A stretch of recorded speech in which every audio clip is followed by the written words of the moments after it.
नमस्कार, मैं हूं आपके साथ अनुष्का और आप देख रहे हैं न्यूज समाचार जनता की आवाज। आइए रुख करते हैं आज की खास खबरों की ओर। राजधानी लखनऊ से बड़ी खबर। कफ सिरप केस पर यूपी डीजीपी राजीव कृष्ण की प्रेस वार्ता।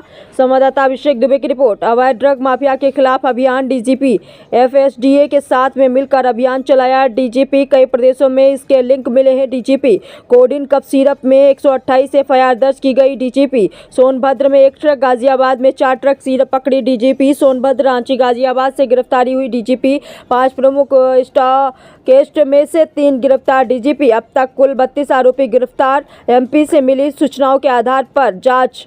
मध्य प्रदेश के सिरप का इससे कनेक्शन नहीं। डीजीपी मामले में सौरभ त्यागी गिरफ्तार।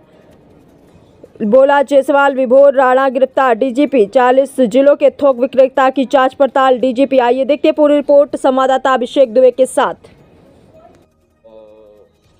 डिस्क्रिप्शन के साथ उन्होंने नीचे अपने स्टॉकिस्ट को भेजा हो, डिस्ट्रीब्यूटर्स को भेजा हो और रिटेलर्स को भेजा हो।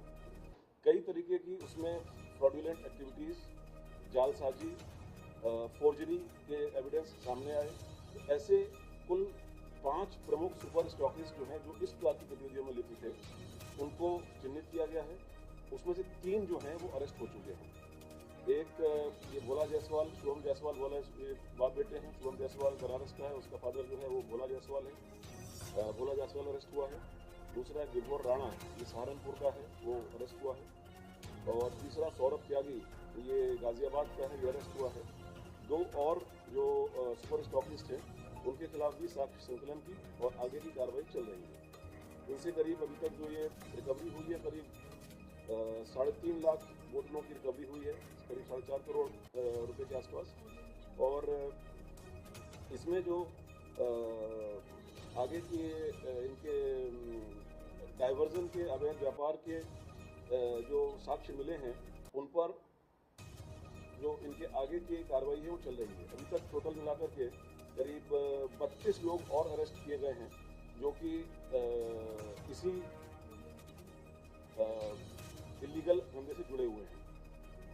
बाकी इसमें जो एफएसडीए की कार्रवाई है उसके बारे में डिटेल में कमिश्नर एफएसडीए रोशन जैकब वो बताएंगे, और उसके बाद आपके जो प्रश्न होंगे तो उसको स्पष्ट करेंगे।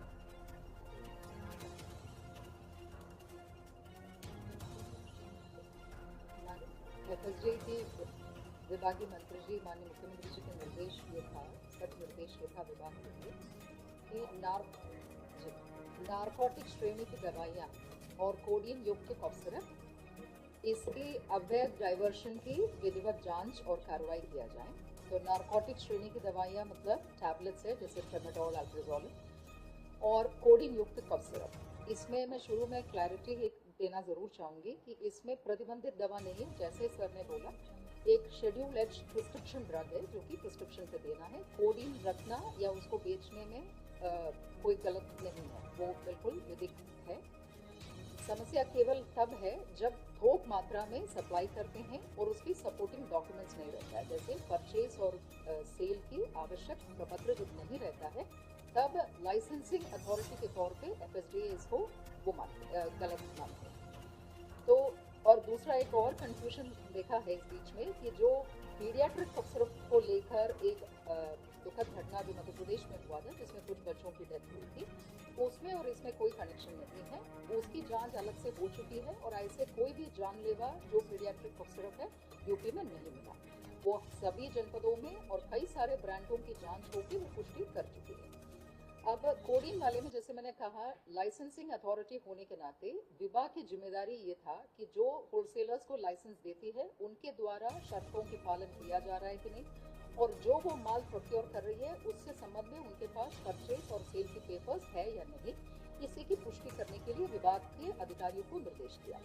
तो क्योंकि कोई भी विषय है तो उसको सोर्स से लेना है। तो जैसे सर ने अभी बताया, हम लोगों ने नारकोटिक ब्यूरो ग्वालियर में, और जो प्रमुख वहाँ पे देखा गया कि कोडिन का कोटा सबसे ज़्यादा किन किन कंपनियों को जाते हैं, तो जो कंपनियां हैं उनकी मैन्युफैक्चरिंग फर्म्स को फिर देखा गया है, जो कि प्रमुख रूप से हिमाचल की पांटा साहिब और बद्री इलाके में है और रूड़की में।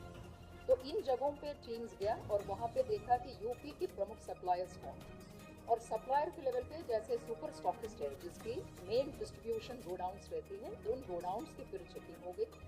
सूचना के और इसमें पानीपत भी है हरियाणा, जिसमें बड़े गोडाउन है एक पर्टिकुलर कंपनी का।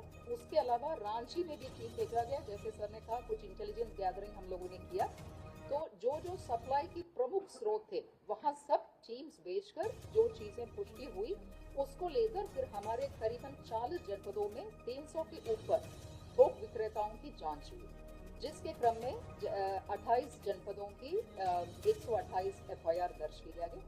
इसमें विशेष ये ध्यान दिया गया है कि कोई भी छोटे व्यापारी पे कार्रवाई ना हो, क्योंकि हम लोग को रिटेलर्स पे कार्रवाई करने का मंशा नहीं था।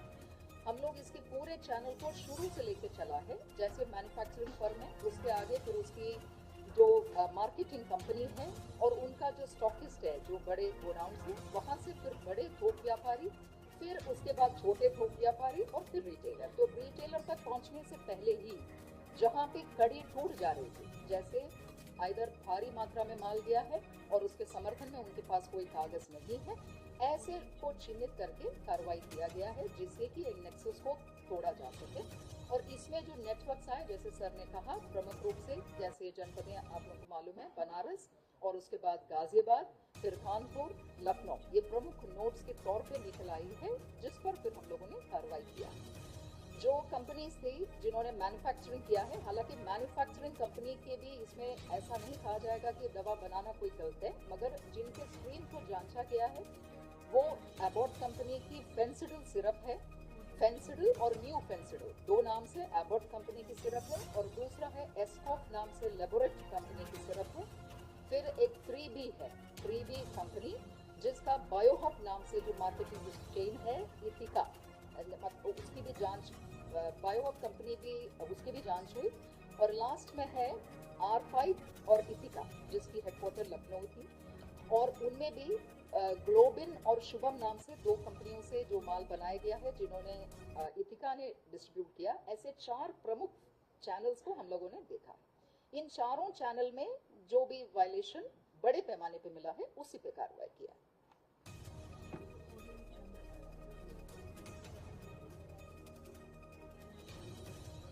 शेड्यूल एच ड्रग्स पे भी कुछ है जी, दोनों शामिल है। ट्रेमाडोल, यस जी, वो भी जांच जी जी।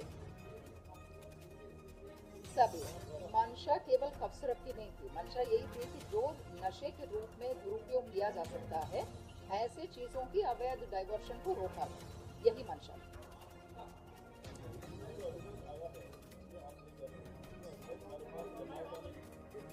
एविडेंस जो आया है, इसमें एविडेंस में हम लोग फर्दर इन्वेस्टिगेट कर रहे हैं, लेकिन फिर भी हमारे पास नेपाल जाने का और बांग्लादेश जाने के एविडेंस आए हैं। उन एविडेंसेस को हम लोग और डेवलप कर रहे हैं, फाइनेंशियल ट्रांजैक्शंस को हम लोग कंफर्म कर रहे हैं, बैंकिंग चैनल से उन चीज़ को वेरीफाई करा रहे हैं। कुल मिलाकर के बात यह है कि इस बारे में शासन का, माननीय मुख्यमंत्री जी का बड़ा स्पष्ट निर्देश भी है, और इसमें किसी भी तरह की कोई भी जीरो टॉलरेंस की नीति है। जो भी आदमी इसमें इन्वॉल्व हैं, किसी भी स्तर पर इन्वॉल्व हैं, उनके खिलाफ कठोर कार्रवाई हो रही है, साक्ष्य बेस्ड, और आगे भी होती रहेगी। एक एक करके हाँ,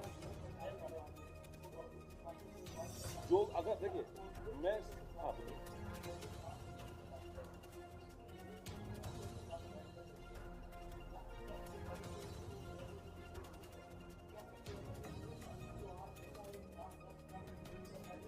ये तो देखिए ऐसा है ना, ये तो वाली बात हुई।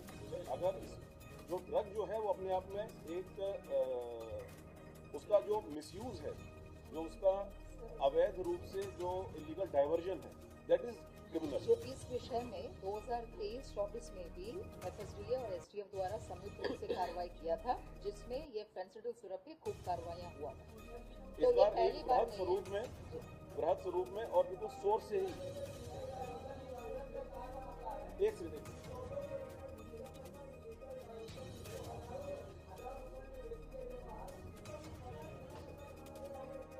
देखिए ऐसा है ना, ये वही चीज़ों को हम लोग अभी, इसीलिए मैं आपसे कह रहा हूँ कि मीडिया में, खासतौर से सोशल मीडिया में बिना साक्ष्य के और बिना तथ्यों के कई बार कुछ चीज़ें आ जाती हैं। हम लोग जब कोर्ट में प्रस्तुत करते हैं या FSDA कोर्ट में प्रस्तुत करता है तो we have to have the financial investigation के एविडेंसेस, किस बैंकिंग चैनल से या अदरवाइज वो मनी का ट्रांजेक्शन हुआ है। वो सब ट्रांजेक्शन्स को वेरीफाई करते हुए ही ये नाम सामने आए हैं।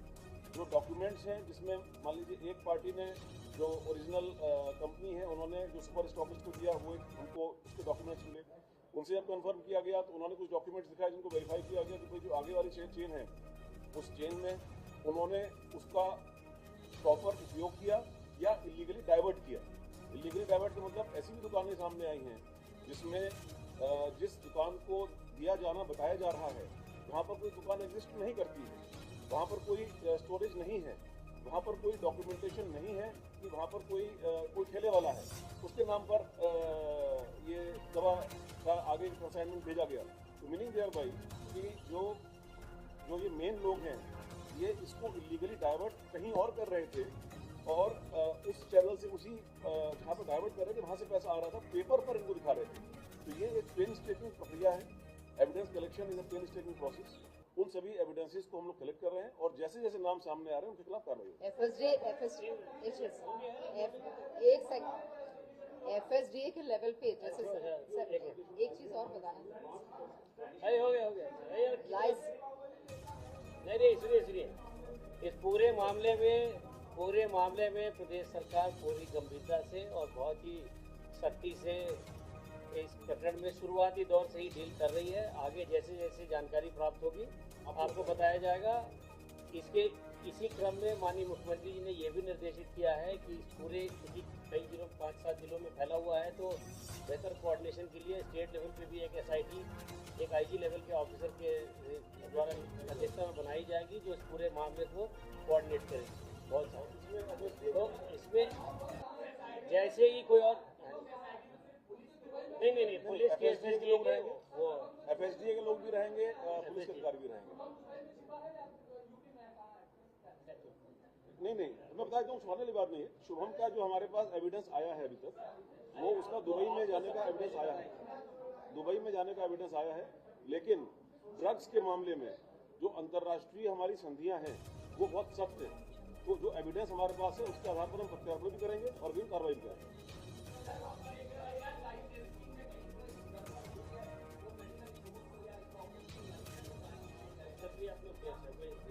इसमें दो चीजें हैं। एक तो जो लाइसेंस पाया गया है वो करीबन 280 को हम लोगों ने नोटिस दिया है कैंसिलेशन के लिए, जो FIR के अलावा लाइसेंस कैंसिलेशन भी जरूरी है। मगर वो ड्रग एक्ट के तहत नोटिस देके और स्पीकिंग ऑर्डर से खारिज होना होता है, तो वो प्रक्रिया भी चल रही है। सभी को नोटिस दिया, कैंसिलेशन होगा। विभागीय अधिकारियां कुछ लोगों ने अच्छा भी कार्रवाई किया है और कहीं पे जो लापरवाही या संलिप्तता पाया गया है वो भी कटा है और माननीय मुख्यमंत्री जी की तरफ से उसके भी कार्रवाई विभागीय मंत्री जी को सारा चीज प्रस्तुत किया जाएगा।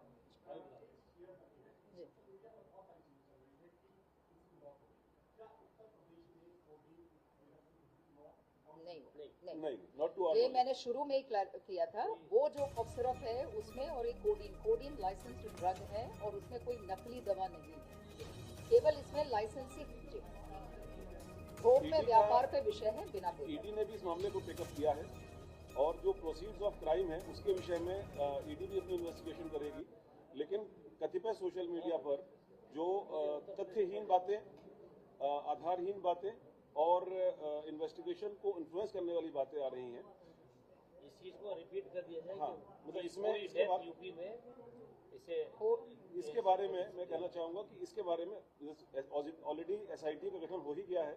उस SIT में वरिष्ठ अधिकारियों के नेतृत्व में तफ्तीश होगी। तो इस प्रकार की बातें जो हैं वो आधारहीन बातों को उनके खिलाफ भी सख्त कार्रवाई की जाएगी।